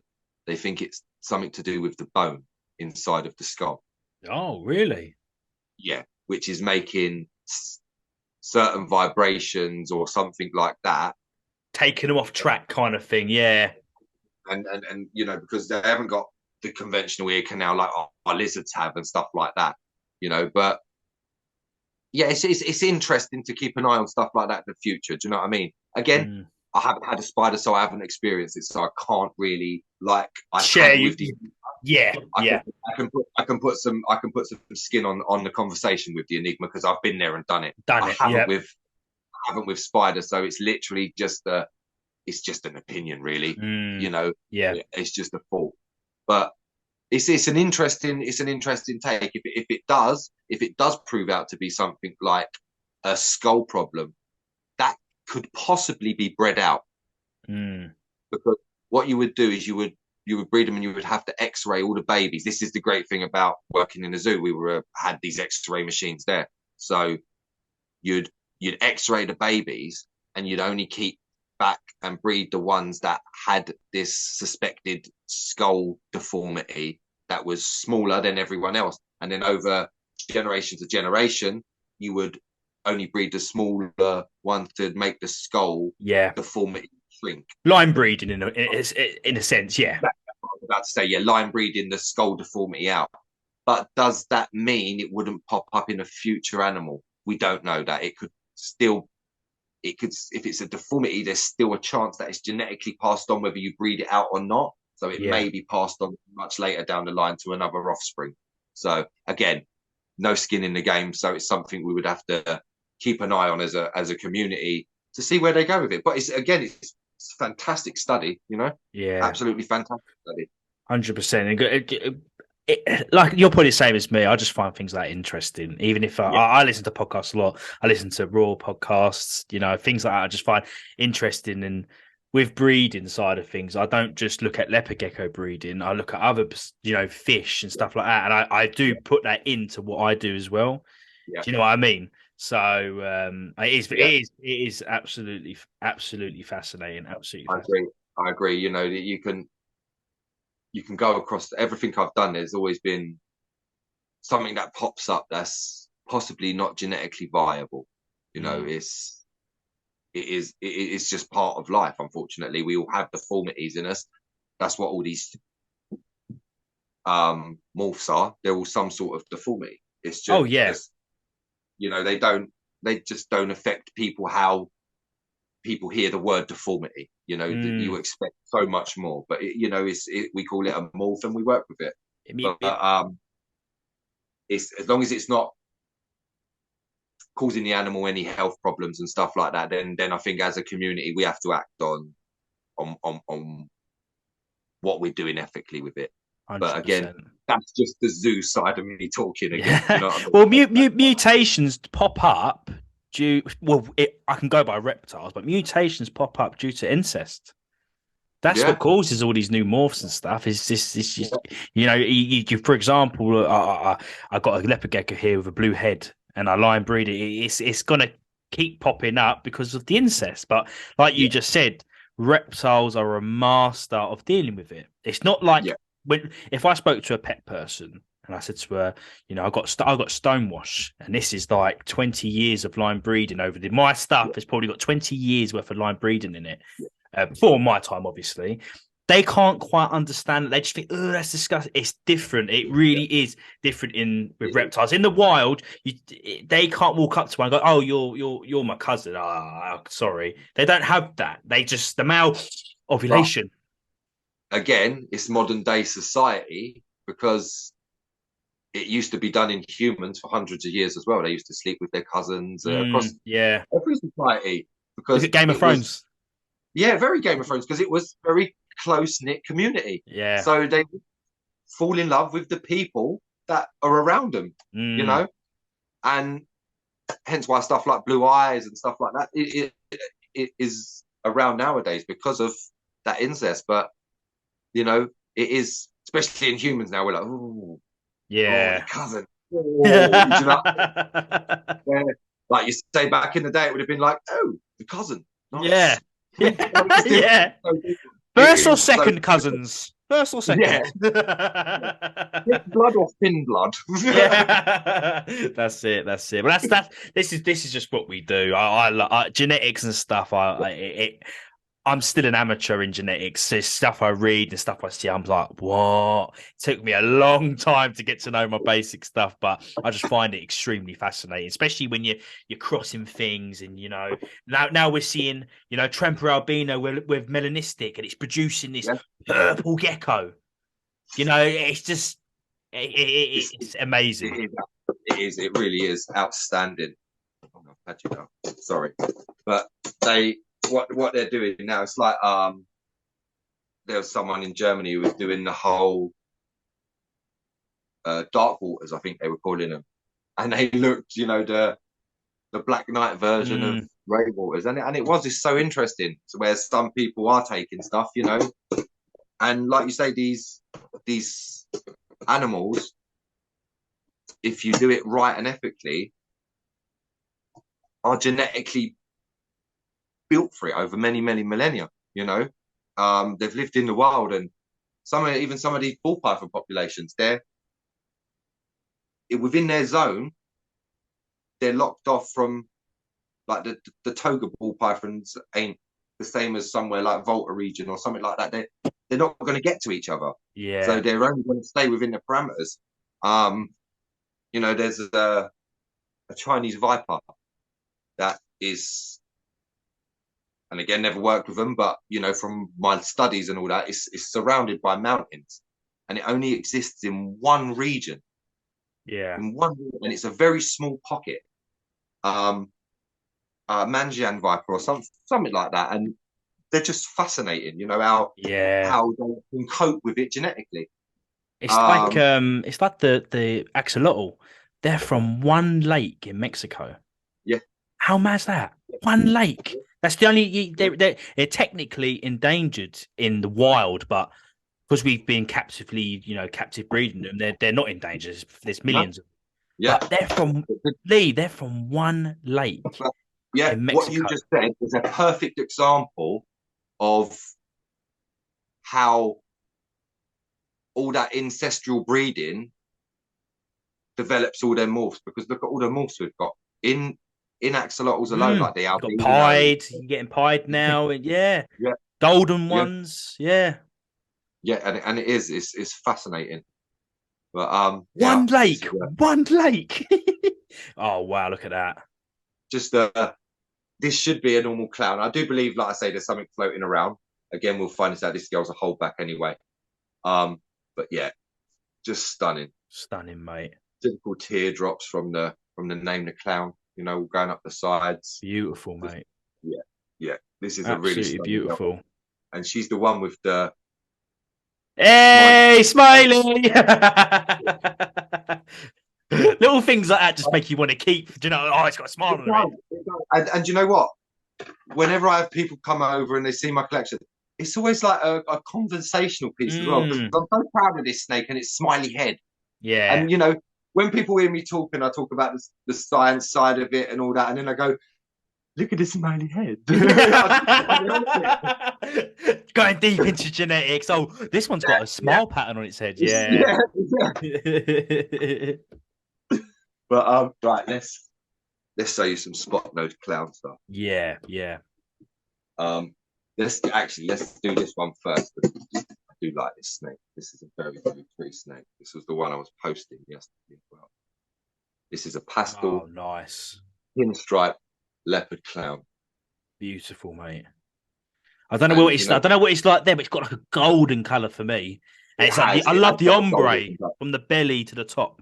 Beautiful. Yeah, it is. I love it. I love this snake. This is another holdback for me. Everything's a holdback, guys. No, I think I've only got 5 or 6 so far holdbacks. The rest, out of the 18 babies I've got at the moment, the rest are all, you know. But the thing is, with a holdback, it might not be a holdback. Like when I hold an animal back, I'm holding it back to watch its development. Like something might be like, oh, that's a little bit special. I'm gonna hold that back. But a holdback don't necessarily mean it's not going anywhere. No, that's right. That's exactly right. That is exactly right. I couldn't have explained that any better myself. I say that all the time. You know, you never know how a gene's going to look in a few months' time or a year's time. And like you say, that holdback is not working with what you thought it was going to go or what way it was going to go. But this is a pastel spot nose clown. Oh, mate, look at that. Oh, my God. It almost looks like the scaleless corns, that colour. Yeah, this does. This is like, again, the pastel spot nose clowns, a lot of them, they're not this bright. And it's not, you know, I had someone say, is it super pastel? No, there's not 2 copies of pastel in the pairing. Yeah. And, you know, it's just, I'm lucky. I have got a really, really nice line of pastel. There's, you know, there's a few people that yourself have seen it, and it's really clean. You know, you do get dirt in patterns sometimes, especially in some of the raw pythons, but some of the actual babies I've bred this year from these snakes are just outstanding. Yeah, let's just show you this one. How clean this one is. This is a Mojave, or a pastel Mojave clown. Oh, look at that. Beautiful. Again, guys, if you want to see this, it will be on YouTube as well. Beautiful. Really clean patterns. Another available baby. Also, you can never see the true quality on, you know, the webcams and the phone. So it's Viddy's Pets on Instagram, and I'm pretty sure anyone messages him, he'll be willing to talk. I'd be happy to show videos and pictures and stuff like that. I'm very open. Very open. Right. I just want to show you this. I think it's this one. Let me just check. No, it's the other one. I've got some like this weird clown popping up. Weird clown. The pastel clowns have got some really cool patterns. Well, don't know if it's like a blade gene, which is taken away from the pattern. It reduces the pattern. Sorry. So is blade like a different line? Is it a different line? Is it blade? It's like a different line of clown. No, it usually comes with clown. It's like there is a super version of it. Again, I haven't even proved it out yet, but it's whatever's happening in this snake, it's having the same effect, that's why I'm leaning more towards something like Blade, because it's having the same effect as what Blade would have. Again, something like that I'll have to prove out in the future. It's like with geckos, you might see like a high contrast in or a pastel and be like, there could be a pastel or high contrast in this line somewhere down the line. Exactly. But you just see how it just totally reduces the pattern. There's hardly any spots in the pattern. Very, very reduced.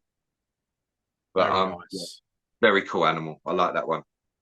Again, though, that is also available. That's a normal pastel cloud. So while you're showing these snakes off, Lee, I know things are a bit different with leopard geckos at the moment. How is the market with the royals? Do you know, I always say there's, especially in the world at the moment with everyone worrying, you're always going to have certain people that are a bit worried to dip their hands in their pocket at certain times of year. But for the amount of years that, and I'm not just talking about people, you know me, I've got some pet shops that actually come to me and they'll buy animals from me for their own stock. There are years, and it's more like months in between them years, where it does seem to slow down. You know, it's a natural up, yeah. Harrods ain't always busy. That's it. Well, it's like I've recently got lots of inquiries, and it's around about this time people start getting tax rebates. But it's like yourself, a new father, you know, all these extra expenditures. Yeah. You're not going to be putting as much money into the geckos this season. Yeah, 100%. As you have in maybe previous seasons. Yeah. Same as myself, you know. This season, I've put so much in over the last few seasons. This season's about actually just trying to progress a bit more, you know, instead of actually bringing more stuff in. You know, it's just about me selling and progressing. Yeah. But there's ups and downs in every market. It's just whether or not you're open-minded enough to accept that you are going to have to hold on to animals sometimes. Yeah. It's part of what we've got into, you know. Yeah. There's not always going to be that market of, oh, I'm going to wake up today and I'm going to sell everything. Yeah, you can't be breeding. You shouldn't be breeding numbers that you can't hold. And I think, again, that's something I've always said to you as well, is you never know how long, if you're going to breed something, you've got to be ready to hold on to it just in case. 100%. You know, because the market can, you know, just people worry about the word recession in the paper, and it has on a knock-on effect. Of course, yeah. To be honest, we ain't long come away from Christmas and that time of the year for other people. And it's hard for me. Spend loads of money on our families, and it takes nowadays. It takes a few more months to get them funds back up to where we can start spending money again on buying animals. Yeah, I totally agree with that, mate. Look at that. That's just a normal pastel clown. Beautiful. Nice, clear pastel clown. Beautiful. And then, right. I want to show that leopard that everyone likes before I Got a little smirk in his face. Look, I'm going to show you guys one everyone else likes. Look at a little smirk. He's happy with his fun. Look at his face. You know what? It's not even like a monster genetically or nothing like that. It's just beauty. Sometimes the stand, like you just. I don't know if you still got it. You just had a tremper, and it was beautiful. Just tremper. That's my old steptoe boy now. He is. Yeah. He's not so it's not so beautiful anymore. Yeah, he's getting like his dad. But he was just so stunning, and he had them lavender spots down his back, both sides. Yeah, he was beautiful. I do appreciate just. I've seen some hypos. I'm like, wow, beautiful. This is just a pastel leopard clown, but so clean again. Beautiful, mate. Beautiful snake. So can I ask you, because obviously a lot of people that are viewing this will be gecko keepers and might be toying into getting some snakes. Yeah. The one thing most people that don't own a snake worry about is getting bit. Okay. For me, I'm a wuss. That's why I got rid of my royals. Like when it came to breeding season, they were a little bit snappy, and I was like, I cannot deal with this. It's my fault. So it's on me. So not the snake, it was on me. But something changes in a snake when you pick it up. It's like they go, well, I've been caught now. So would you say a lot of it is to do with, because I can see all your snakes getting picked up nowadays. I've not seen no S in up, no. Is it more the person getting it out of where it's living, that's where you get tagged. Yeah. It's like all animals. When you hear people, and I'm not being funny, I say it as it is. You hear some of these YouTubers out there, oh, they're evil. They've got an evil disposition. No animal's got an evil disposition. Yeah, no animal. And I've worked with lots of different species. No animal's got an evil disposition. But what they will have, especially reptiles and snakes and big snakes, they can be enclosure defensive. That's what it's their home. It's their smell. The last thing they want is some 6'3" bag of blood who walks upright, looming over them with a torch. Beautiful animal. And it can be daunting for these poor animals. So, and I think that's why they react like they do 99.9% of the time. That's all I can implore to people is, it's not them, it's how we approach them. Like I always say, over the years of working with animals, learn to read your animal's body language if you can as well, because it will tell you a lot. Your animal will tell you an awful lot of how they feel, and whether they're afraid or not, because that's where it all comes from. It's all fear. Mate, I've opened tubs and gone to my gecko. Not today. You open the tub straight away, the tail's in the air like that. You're like, well, you don't want to play a game. So if you go in, you try and pick that up, or if you're opening a snake's tub and it's essed up into the corner, then not today. Try tomorrow. Yeah. No, and if at the end of the day, anything with a mouth will bite. That's what I say. I get people. I want to let. Oh, sorry, excuse me. I want a leopard gecko. Oh my god. I want a leopard gecko that don't bite. Yes, please. Excuse me. I want a leopard gecko that don't bite. I'm like, they all bite. Yeah. They will all bite. Yeah. You catch them on that wrong turn, they're gonna snap one on you. They're not like. And it will hurt more than a snake. Yeah, and I'm telling you something now. When a gecko bites you and it does that little shake. I know the shake you're talking about. They're like saws, their little teeth. They're like saws. But I've got a cat as well. I've got Mia. And I always say to people, they go, well, how bad is it? How bad is that snake bite? And I'll just turn around and tell them, if you've ever been scratched by a cat, I'd rather be bit by a snake. Yeah. Cats, when it gets itchy because of what cats are and what they do. But it doesn't. I've been bit once in 4 years, and it was a breeding female, and I was feeding her, and I got totally cocky. It was my own fault. Too many years of feeding and everything else, and you get a little bit. Oh yeah, I've done this a million times. You're in your rhythm, like opening, looking away. Coming with my tongs halfway down, and I'm like, she just went straight past the tongs, bit onto my hand, and there was blood everywhere. I was healed up in a day and a half. They do very little damage, the snake teeth. They're designed more than anything just to grip on. Yeah, I was just gonna say it's the grip. Yeah. Yeah, they'll cause blood and you'll have your little puncture wounds, but always you keep it clean, it heals much quicker than cat scratch or a nasty gecko bite that wants to shake its head again. They do that little, like almost like a death roll, like a crocodile. Yeah. And the babies, 9 times out of 10, a feed response bite is they only hold on because it's feeding. 9 times out of 10 with all snakes, and this can go through venomous stuff I've seen as well. They'll tag and just bounce back.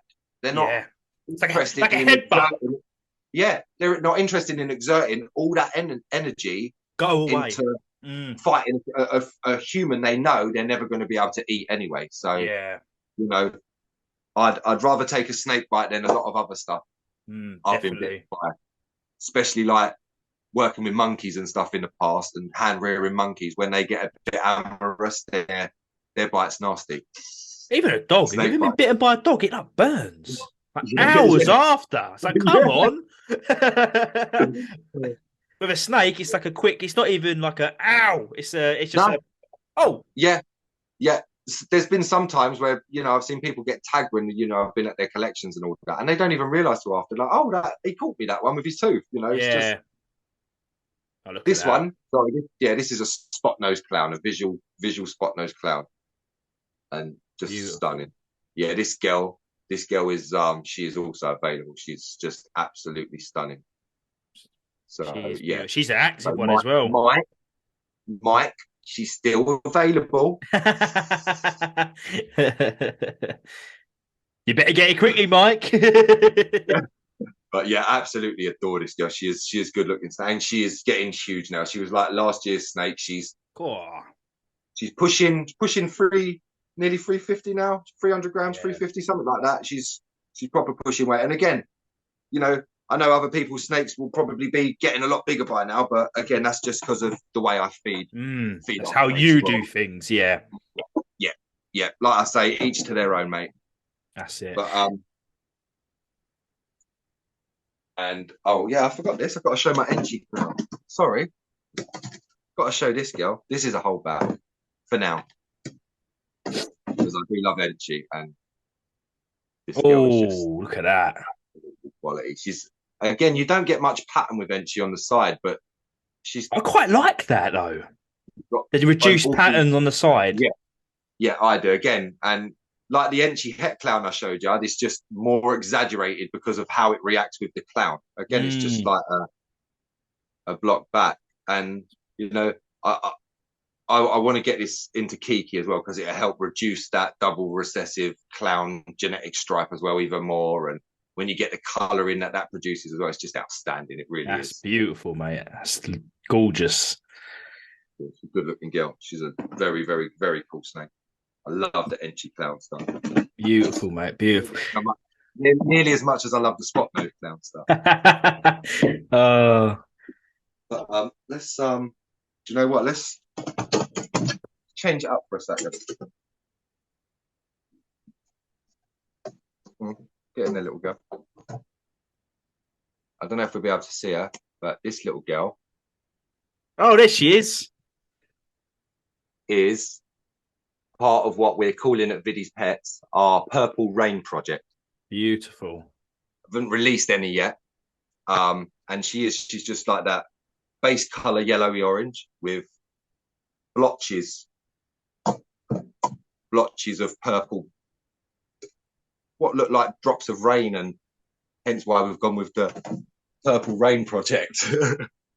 And yeah, so something to watch out for, guys, in the future. Definitely. They could be such idiots to yeah, I know. She's a lively one as well. Lively one. But she, again, tiny girl. She's like she's 4 months now, 6 months. Yeah, again, they grow so slow. They do grow really. You'll see the het rainwater stuff, monstrous. I got a het rainwater off of Phil, and he's up to like 115 grams. But obviously, he's not a visual rainwater. Something about the rainwaters, they do stay a little bit smaller. Maybe with line breeding as the years go. I am seeing bigger ones. Like 10 years ago, rainwaters are like not quite. Yeah, you're seeing some of the bigger ones, like you say. Some of the bigger ones are some of the stuff people are crossing with it. I've seen as well, like some of the tang stuff and stuff like that.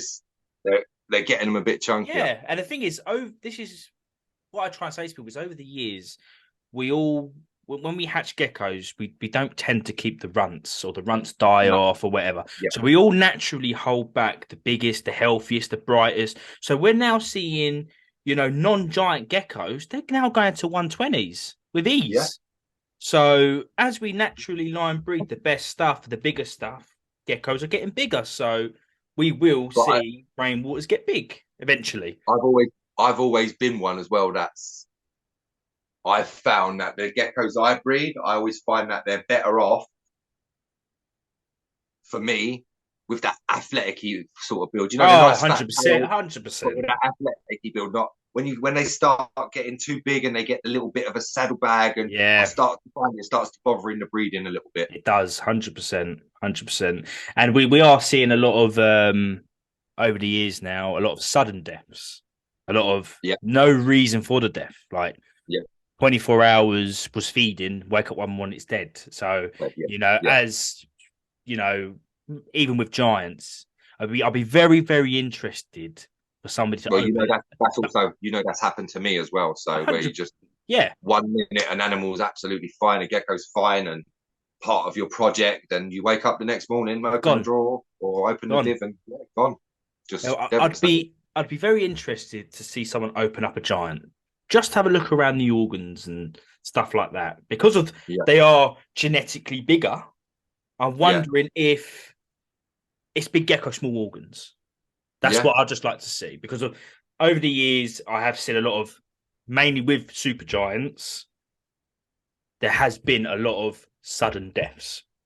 Yeah. And what I'm getting at is with bigger females, you're seeing females at 90 grams, massive. She's got these big boobs under her arms. She's breeding.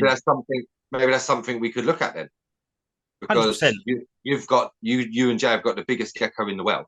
Well, if there's any way to do something, we've got the guy. I reckon we could run that animal through a scan. Yep.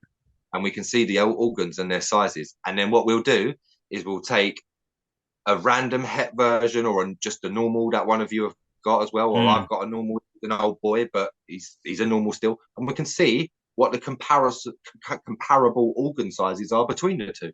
I'm genuinely interested in that. It'd be a very interesting study just to see how big or how small the organs are in a giant compared to your normal everyday leopard gecko. The weird thing about giants is there's something there, because when a lot of people don't believe in giants, you see people just like fat gecko. You think, well, if you look because you're looking at the sheer size, you're thinking it's a fat gecko. Yeah. But when you've got a super giant in your hands, the skeleton's bigger, the head's bigger. It's a longer animal. It's got bigger arms. So when people think it's lion breath for bigger, but it's not just weight. It's the length, the structure. I call it a diamond head. That's what I say to people. The giants, they have a diamond head. Like you got go with leopard geckos. You normally go through the neck, and it goes into the. Where the giant goes out, it goes donk donk donk. Do you know what I mean? Like a big diamond. Yeah, it's like the difference between a pit bull and a staff. Oh, exactly. So.